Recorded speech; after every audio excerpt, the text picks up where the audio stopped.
Class 8 आप हिंदी के प्रांजल में आज पढ़ेंगे लेसन 3 INS विक्रांत। ये एक जहाज़ जो पानी का जहाज़ होता है उसका नाम है। ये देखिए, ये जहाज़ था जो अब डिसमेंटल कर दिया गया है। अब ये इसको जो है सर्विस से तो हटा दिया गया है। और देखते हैं इसका कैसे बना ये और अब कहाँ है। तो पाठ परिचय। आत्मकथा वह होती है जिसमें कोई मनुष्य अपने बारे में बताता है। कभी कभी लेखक की कल्पना निर्जीव वस्तुओं को साकार रूप देकर उनके माध्यम से उनकी आत्मकथा कहलवा देती है। आइए पढ़ें INS विक्रांत की आत्मकथा को। ये भी मैं आपको बता दूं, मेरे फादर इंडियन नेवी में थे और रिटायर हुए हैं एज चीफ पेटी ऑफिसर। तो उनकी ड्यूटी जो थी वो INS विक्रांत पर रही है, वो इस पर रहे हैं। ये एक ऐसा जहाज़ है जिसमें कि एयरक्राफ्ट्स भी जो है आकर उतरते थे। क्लिक क्लिक क्लिक, ओह ये चमचमाती रोशनियाँ, उफ मेरी नींद ही उचट गई। अरे ये इतने सारे बच्चे, लगता है किसी विद्यालय के छात्र संग्रहालय देखने आए हैं। संग्रहालय मीन्स म्यूज़ियम। वे मेरी फ़ोटो खींच रहे हैं। अब मैं बूढ़ा हो चुका हूँ, आराम करना चाहता हूँ। किंतु जब लोग मुझे देखने आते हैं और मेरे गौरवशाली इतिहास की बातें करते हैं तो मुझे अच्छा भी लगता है। गौरवशाली मतलब गौरव से भरपूर, जिस पे किसी को गर्व हो सके। आगंतुकों की आदर व श्रद्धा से भरी बातें सुनकर मैं अपने ही इतिहास में खो जाता हूँ। आगंतुकों मतलब जो नए आने वाले लोग हैं। मेरा नाम INS विक्रांत है। अब तो मैं एक संग्रहालय जहाज़ हूँ, परंतु मेरा जन्म राजसी श्रेणी के विमान वाहक पोत के रूप में हुआ था। विमान वाहक मतलब जिसमें हवाई जहाज़ भी उतर जाते थे। मेरे निर्माण का आदेश ब्रिटेन की रॉयल नेवी ने दिया था। वह मेरा पहला नाम HMS हरक्यूलिस था। मेरा जन्म स्थान न्यू कैसल नदी है और मुझे विकर्स आर्मस्ट्रॉन्ग की कंपनी ने बनाया था। 22 सितंबर 1945 को मेरा निर्माण कार्य शुरू हुआ था, परंतु द्वितीय विश्व युद्ध के कारण मेरे निर्माण कार्य को स्थगित कर दिया गया, यानी पोस्टपोन कर दिया गया। मेरे निर्माण कार्य को इस तरह बीच में रोका जाना मुझे बिल्कुल अच्छा नहीं लगा, पर युद्ध की उस विभीषिका में मेरे अच्छा लगने न लगने की चिंता भला कौन करता। विभीषिका होती है जो त्रासदी होती है, जो बहुत ही भयानक जो युद्ध होना शुरू हो गया था, जो शुरू हुआ था उसी वक्त शुरू हुआ था। 1939 में शुरू होके 1945 में जाके ख़त्म हुआ था। तो उसकी वजह से इसका निर्माण रुक गया। मुझे मौन ही रहना था, सो मैं मौन ही रहा। जनवरी 1957 में भारत और ब्रिटेन के एक समझौते के अंतर्गत मुझे भारतीय नौसेना को बेच दिया गया। आप भी मार्क कर लीजिए, जहाँ जहाँ ये मार्क्ड हैं उसके बाद आपको आंसर्स लिखने में आसानी रहेगी। भारतीय नौसेना ने मूल डिज़ाइन में सुधार के लिए व मेरा निर्माण पूरा करने के लिए मुझे बेलफास्ट भेजा, जहाँ हारलैंड और वॉल्क कंपनी ने मेरा निर्माण पूरा किया। भारतीय नौसेना ने मुझ में एक एंगल्ड डैक भाप द्वारा संचालित कैटापुल्ट, जिसके द्वारा लड़ाकू जहाज़ों को समुद्री पोत से लॉन्च किया जाता है। तो एक एंगल डेक और भाप द्वारा संचालित कैटापुल्ट होता है जैसे आपकी जो आप जिसको आप कहते हैं, जिससे आप पत्थर रख के मारते हैं ना, उसको कैटापुल्ट कहा जाता है। जो गुलेल है ना, उसी टाइप का एक मशीनरी होती है। आदि कई संशोधन कराए, तो इसमें काफ़ी कुछ उसमें संशोधन मतलब करेक्शंस कराए गए। 4 मार्च 1961 को ब्रिटेन ने मुझे विजय लक्ष्मी पंडित एवं कैप्टन प्रीतम सिंह को सौंप दिया। इस अवसर पर मुझे एक नया नाम दिया गया जो संस्कृत भाषा का एक शब्द है जिसका अर्थ होता है साहसी, जिसका अर्थ साहसी होता है। विक्रांत विक्रम से बना है। विक्रम जैसे हमारे यहाँ विक्रमादित्य थे, विक्रमजीत एक शब्द होता है, तो साहसी इसका मतलब होता है। अपने विराट वैभवशाली स्वरूप, विराट मतलब बहुत विशाल, वैभवशाली स्वरूप को देखकर एवं अपने वीरतापूर्ण नाम को सुनकर मेरी छाती गर्व से चौड़ी हो गई। पहली बार मैं विशाल समुद्री लहरों को चीरता हुआ भारत की ओर बढ़ चला। भारत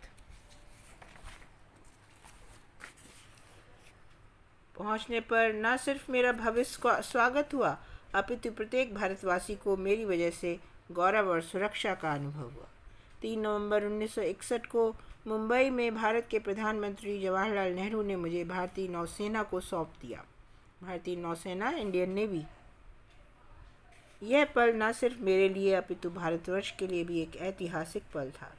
अब मैं एक मैजेस्टिक क्लास लाइट कैरियर बन चुका था, अर्थात अब मैं युद्ध और शांति के कार्यों के लिए अपने ऊपर हवाई जहाज़ों, हेलीकॉप्टरों एवं हज़ारों नौसैनिकों को लेकर समुद्र में एक तैरते हुए छोटे द्वीप की तरह था।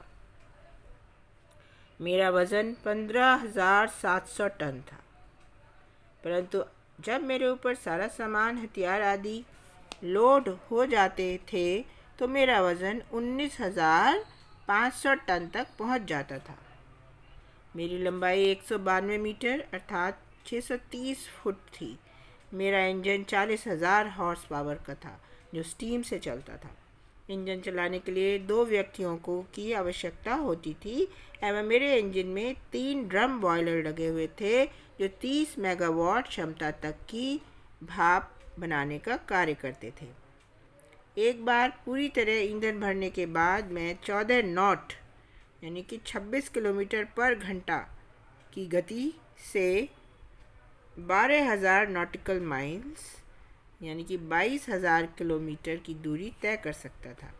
युद्ध के दौरान मेरी अधिकतम गति 23 नॉट यानी 43 किलोमीटर प्रति घंटा भी हो जाती थी, 43 किलोमीटर पर आवर।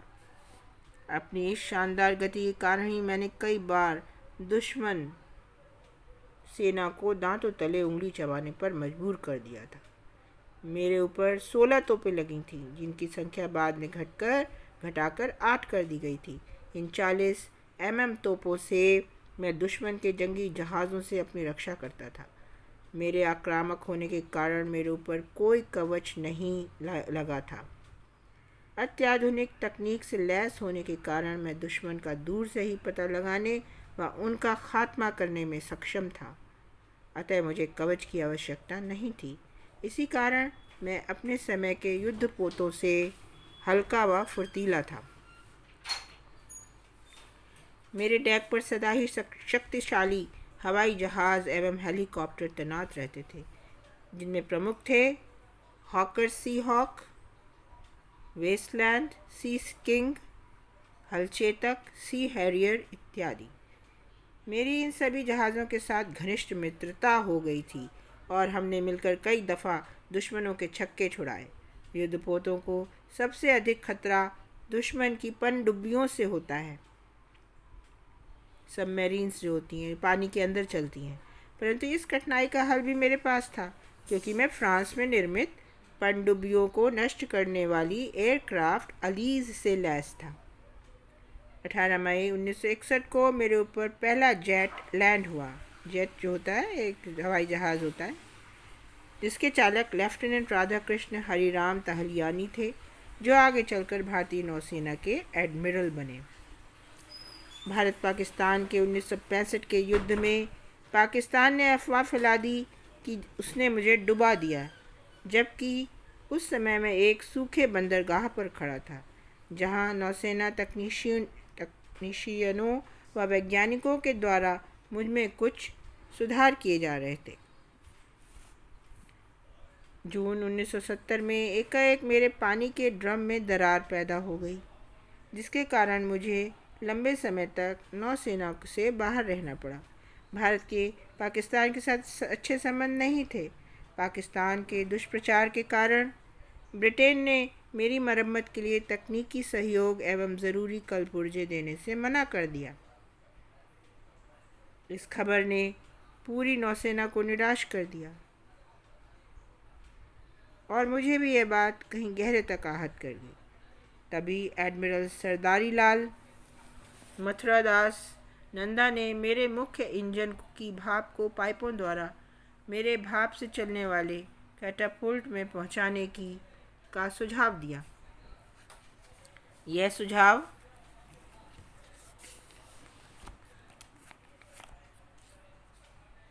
काम कर गया।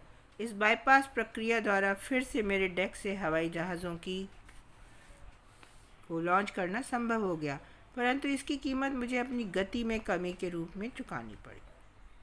मतलब इनका जो जो बॉयलर जो था जिसमें दरार पैदा हो गई थी, तो उसके कारण जो है ये इसकी रिपेयर वर्क करना था, मगर जो है क्योंकि पाकिस्तान ने अफवाह उड़ा दी थी कि ये डूब गया, इसलिए ब्रिटेन ने जो है उसको जो ज़रूरी सामान था उसकी मरम्मत के लिए देने से इनकार कर दिया। तो एक एडमिरल सरदारी लाल मथुरा दास नंदा ने जो है इसको कैटापुल्ट में पहुंचाकर जो इंजन की भाप को पाइपों के द्वारा कैटापुल्ट में पहुंचा दिया। इस वजह से अब इसमें से फिर से जहाज़ आने जाने लग गए, उड़ने लगे इस पर से, लेकिन इसकी स्पीड में कमी आ गई। मार्च 1971 में मैं फिर से नौसेना में शामिल हो पाया। मेरा ये सुधार बहुत ही अच्छे समय पर हुआ था, क्योंकि तब किसे पता था कि आने वाले कुछ दिनों में एक बार फिर भारत और पाकिस्तान युद्ध में उलझने वाले हैं। भारत पाकिस्तान के 1971 के युद्ध में मुझे अंडमान निकोबार द्वीप समूह पर तैनात किया गया। वहाँ मेरे दो अन्य साथी INS ब्रह्मपुत्र और INS व्यास भी मौजूद थे। हम तीनों ने ही पूर्वी पाकिस्तान की ओर बढ़ना शुरू कर दिया। जो हमारे इधर वेस्ट से जो आप जाएंगे तो उधर जो आएगा वो ईस्ट पाकिस्तान होगा, पूर्वी पाकिस्तान ने चितगांव से एक व्यापारिक जहाज़ के भेष में अपनी नौसेना का जहाज़ मुझे डुबाने के लिए भेजा, परंतु मैंने न केवल उसे ध्वस्त किया बल्कि मेरे ऊपर मौजूद सी हॉक्स हवाई जहाज़ों ने 4 दिसंबर 1971 की सुबह 110 किलोमीटर का लंबा सफ़र तय करके पाकिस्तानी नौसेना के सभी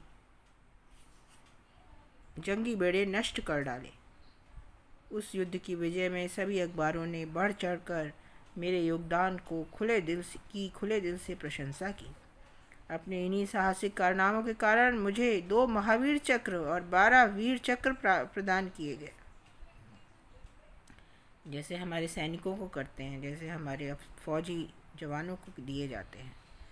1969 से लेके 1979 से लेकर 1983 तक, 1979 से लेके 1983 तक कई बार मेरी मरम्मत करनी पड़ी, परंतु मैंने हर मुश्किल का सफलतापूर्वक सामना करते हुए भारत का सिर सदैव ऊंचा रखा। 1965 और 1971 के भारत पाक युद्ध में अपनी मौजूदगी और पराक्रम से देश का मान बढ़ाने वाला मैं एयरक्राफ्ट कैरियर INS विक्रांत अब अपने अस्तित्व की लड़ाई हार चुका हूँ। अस्तित्व माने जो मेरी एग्जिस्टेंस है, जो मैं हूँ। 1977 में रिटायर होने के बाद मैं उपेक्षित कर दिया गया। महासागर में मैंने दुश्मन के सीने पर चढ़कर बांग्लादेश को आज़ाद कराया। मेरी शान के चर्चे गली गली में होते थे। मेरी गोद में भारत माँ के न जाने कितने वीर सपूतों ने ट्रेनिंग ली और देश की सेवा की। उन सब की यादें मुझसे जुड़ी हुई हैं। सबकी यही ख्वाहिश होती है कि रिटायरमेंट के बाद उन्हें सम्मानजनक जीवन मिले। मेरे लिए तो यही काफ़ी होता कि मुझे देश की भावी पीढ़ी में देशभक्ति का जज्बा भरने के लायक समझा जाता। मैं तो युद्ध का प्रत्यक्ष गवाह था। युवा पीढ़ी मुझे देखकर और छूकर मुझसे प्रेरणा लेती। क्या मैं इस लायक था कि मुझे कबाड़ में डाल दिया जाए? क्या अपने जाबाज सिपाही के साथ ऐसा ही सलूक होना चाहिए? क्यों मुझे म्यूज़ियम के तौर पर भी संरक्षित नहीं किया जा सकता? कुछ दिनों बाद मैं केवल तस्वीरों और यादों में ही सिमट कर रह जाऊंगा। मुझे बचाने के लिए कुछ सामाजिक कार्यकर्ताओं ने एड़ी चोटी का जोर लगा दिया। यहाँ तक कि उन्होंने सुप्रीम कोर्ट में भी अर्जी दी कि मुझे म्यूज़ियम में बदल दिया जाए, लेकिन कोई फ़ायदा नहीं हुआ। पिछले दिनों सुप्रीम कोर्ट ने भी मुझे तोड़ने की मंजूरी दे दी, जिसके साथ ही मेरी आखिरी आस भी ख़त्म हो गई। तो ये लेसन है आपका INS विक्रांत। तो इसके आप सारे शब्दार्थ लिख लें, और जो शब्द आपके लिए बिल्कुल नए हैं उनका अर्थ देखिए और उनको याद करिए। आगत शब्द देखिए जो फॉरेन वर्ड्स हैं और कौन सी भाषा से आए हुए ये शब्द, उनको भी आप ध्यान दीजिए उनके ऊपर। उसके बाद आपको इसके क्वेश्चन आंसर्स इत्यादि जो हैं अगर कर लिए हैं तो ठीक है, और नहीं तो आप एक बार फिर से उनको करें और याद करें।